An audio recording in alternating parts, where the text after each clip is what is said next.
Devo dire la verità, era già un bel po' di tempo che meditavo di fare questo video, ma non trovavo mai l'occasione giusta per inserirlo tra un video e l'altro. L'occasione me l'ha fornita una decina di giorni fa un mio cliente che è venuto in studio con il suo PC desktop lamentando un difetto piuttosto strano ed irregolare. Il difetto era che a volte durante la fase di accensione il PC restituiva una schermata blu e naturalmente si bloccava, oppure altre volte durante l'esecuzione di un qualsiasi programma il PC idem schermata blu e andava in blocco. Gli ho chiesto di guardarlo insieme e appena l'ho collegato, proprio pochi secondi dopo aver premuto il pulsante di accensione, gli ho subito detto: guarda che il tuo computer ha l'hard disk rotto.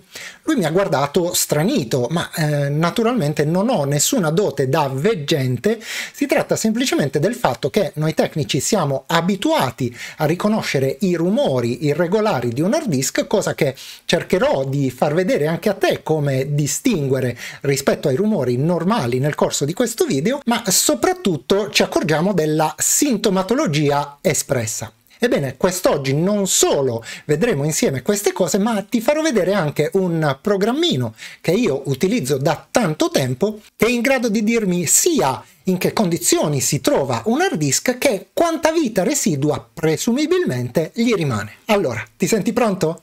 Iniziamo!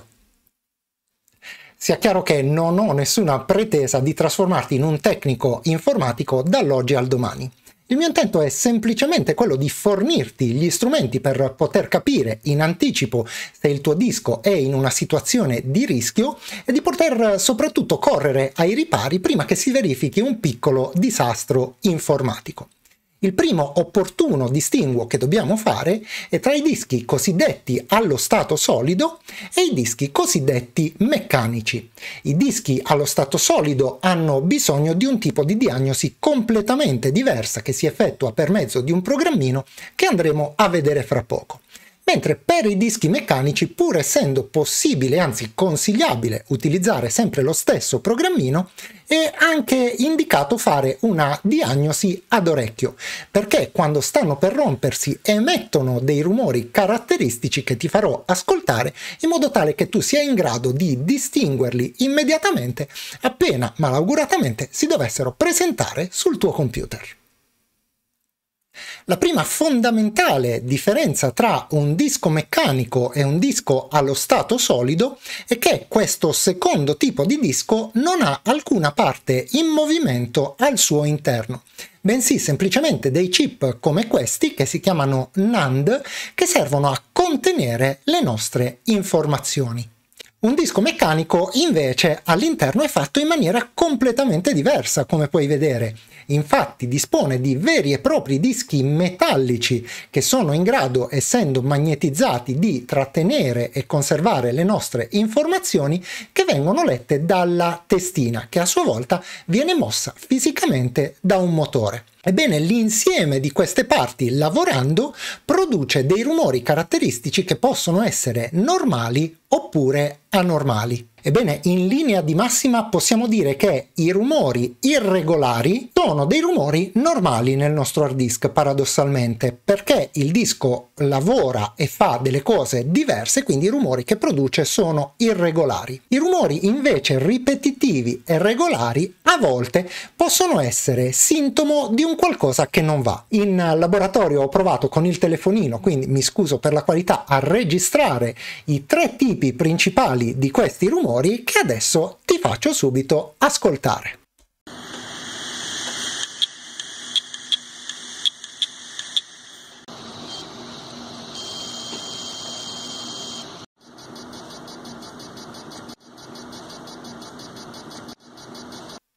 Ecco, se per caso dovessi sentire questi rumori, probabilmente sarà il caso di preoccuparsi e di portare il PC quanto prima da un tecnico, avendo cura di salvare tutti quanti i dati importanti. Ma come fare se invece il nostro disco è allo stato solido e quindi un SSD, oppure se vogliamo una diagnosi un po' più accurata, o ancora se ci serve una stima del tempo di vita utile del nostro PC? Ci viene incontro il programmino di cui ti avevo parlato prima. Andiamo a procurarcelo. Per farlo, come sempre, apriremo il nostro browser e nel motore di ricerca andremo a digitare Gentiluomo digitale. Effettuiamo la nostra ricerca e, come al solito, sarà il primo dominio ad interessarci, cioè quello relativo al sito www.gentiluomodigitale.it. Facciamoci clic su e appena aperto il sito ci porteremo nella sezione Downloads qui in alto e nella pagina che si apre scendiamo un po' più in basso fino ad individuare il file che si chiama Crystal Disk Info. Facciamo clic sul pulsante azzurro per scaricarlo e in pochi istanti il file sarà trasportato sul nostro computer. Andiamo ad aprire la cartella che lo contiene e a fare doppio clic sul file. A questo punto possiamo chiudere il browser e fare nuovamente doppio clic sull'unico file eseguibile presente nella cartella compressa. Accettiamo che vengano apportate modifiche al sistema cliccando sul pulsante Sì e possiamo chiudere la cartella compressa. Andremo quindi ad accettare i termini del contratto di licenza e successivamente cliccheremo sul pulsante Avanti. Clicchiamo ancora Avanti nella schermata successiva e ancora Avanti lasciando tutto quanto intatto così com'è. Possiamo scegliere se creare un'icona sul desktop, cosa che trovo molto comoda, quindi lascio spuntata questa voce. Clicchiamo ancora su Avanti e quindi su Installa. In pochi istanti il software viene installato sulla nostra macchina. A questo punto lasciamo spuntata la voce Avvia Crystal Disk Info e premiamo finalmente sul pulsante Fine. Vedremo che a questo punto si aprirà la schermata principale del nostro software. Nel frattempo ho deciso di spostarmi su una macchina reale per darti dei risultati appunto più realistici, perché prima ero su una macchina virtuale che ti avrebbe mostrato delle informazioni un pochino falsate. Ebbene, la prima cosa di cui ci accorgiamo è che viene automaticamente tradotto in italiano. Se per caso non lo fosse, potrai usare il menu Lingua qua in alto in modo tale da cambiare il tuo linguaggio. La seconda cosa che notiamo è che qui in alto vengono elencati gli hard disk presenti sulla nostra macchina. In questo caso io ho un disco C e un disco D, che è quello per inciso su cui sto registrando questo video in questo momento, quindi è in uso. La prima cosa di cui ci informa questo programma è lo stato del disco, che è facilissimo da capire. Lo vediamo in questo punto per il nostro disco C, che in questo momento è al 97%, quindi in una situazione ottimale, mentre per il disco C è al 98%. Da notare che entrambi questi dischi sono dei dischi SSD, come puoi vedere. I dischi SSD vengono usurati da questo valore, cioè il totale delle scritture che vengono effettuate sul disco. E sì, perché non avendo parti in movimento, come abbiamo invece visto per quanto riguarda gli hard disk meccanici, che vengono ugualmente analizzati da questo programma, è il numero totale di scritture effettuate su un disco SSD a determinarne l'usura. E se per un disco SSD sarà assolutamente indifferente sia il numero di accensioni che il numero di ore da cui è acceso, diversa è la questione per quanto riguarda i dischi meccanici. E sì, perché essendo sempre in movimento, anche il semplicissimo fatto di essere attivati dall'accensione del computer va ad usurarli. Questo naturalmente non significa che il disco meccanico non venga anche usurato dal numero di letture e scritture consecutive.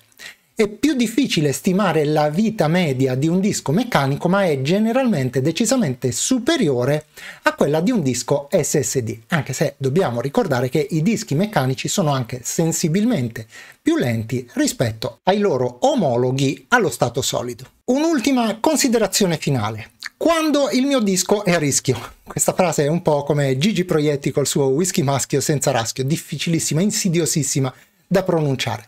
Un disco è a rischio nel momento in cui questo status diventa di colore giallo. Quindi generalmente quando lo stato di usura scende al di sotto del 75%, per quella che è la mia esperienza con questo programma. Nel momento in cui uno stato di un disco diventa giallo, significa che dobbiamo iniziare a pensare di salvare tutti quanti i dati e a pianificare una sostituzione del disco stesso. Nel momento in cui invece questo indicatore dovesse diventare di colore rosso, significa che il rischio, ecco appunto, significa che il rischio per il disco è imminente e quindi dovremo correre quanto prima ai ripari per evitare degli enormi problemi. Ed eccoci arrivati anche al termine di questo video, un po' a filo tra il software e l'hardware, come vedi. Ma prima di concludere ci tengo a ringraziare un po' di persone. Innanzitutto Baldi Baldi, un nome che mi fa sempre sorridere, che si è abbonato al canale, e assieme a lui si sono abbonati anche Paolo Panfili, Maurizio Ciccone e Vincenzo Di Salvatore. Vi ringrazio infinitamente per il supporto, ma non finisce qui, perché per il supporto devo ringraziare anche il grandissimo Luciano Noè, i gatti di Brescello e Giorgio Brusasco, sempre presente, senza citare Mirko, che ha contribuito anche lui con un altro super grazie. E allora super grazie a voi tutti, ragazzi, e mi fa veramente tantissimo piacere vedere che sono in tantissimi a partecipare alla vita della community del canale, dove, come ormai sicuramente sai, ogni giorno viene presentato qualcosa di nuovo. E la stessa cosa posso dire per quanto riguarda il sito, perché nella sezione forum del sito www.gentiluomodigitale.it ci sono un po' di richieste per nuovi video, e invito anche te, se hai una richiesta di un programma da recensire oppure hai una domanda di interesse collettivo, a proporla su questa sezione botta e risposta del forum del nostro canale.